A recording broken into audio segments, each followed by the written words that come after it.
Noi come comitati che battagliano contro l'inceneritore di Fusina siamo qui appunto per riaffermare la necessità di fare dei biomonitoraggi su un territorio come quello metropolitano di Venezia che è già pesantemente inquinato. Vogliono sapere qual è il livello di inquinamento che le persone hanno già in corpo nel veneziano. Per questo diverse associazioni guidate dal coordinamento No Inceneritore Fusina chiedono un biomonitoraggio sulle unghie dei bambini per verificare la presenza di metalli pesanti e sul latte materno per le diossine.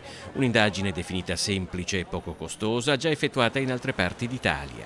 Venezia è stata dichiarata maglia nera per la scadente qualità dell'aria. Come medici da tantissimi anni vediamo gli effetti sui nostri pazienti, soprattutto i pediatri che vedono l'effetto sui loro piccoli pazienti di questa cosa. Quindi era molto tempo che noi chiediamo di procedere con i biomonitoraggi. La richiesta di biomonitoraggio è stata peraltro recepita dal Consiglio regionale e dai consigli comunali di Venezia e di Mira e i rappresentanti delle associazioni sono già stati ricevuti dagli assessori regionali Bottaccini e Lazzarin e dal direttore regionale del Dipartimento Prevenzione Francesca Russo. E siamo stati avvisati che l'Istituto Superiore della Sanità, a cui la Regione appunto ha fatto formale richiesta di opinione sui biomonitoraggi, ha risposto il giorno 20 gennaio. E sulla risposta dell'Istituto Superiore della Sanità ci sarà una commissione salute e ambiente in regione proprio lunedì prossimo.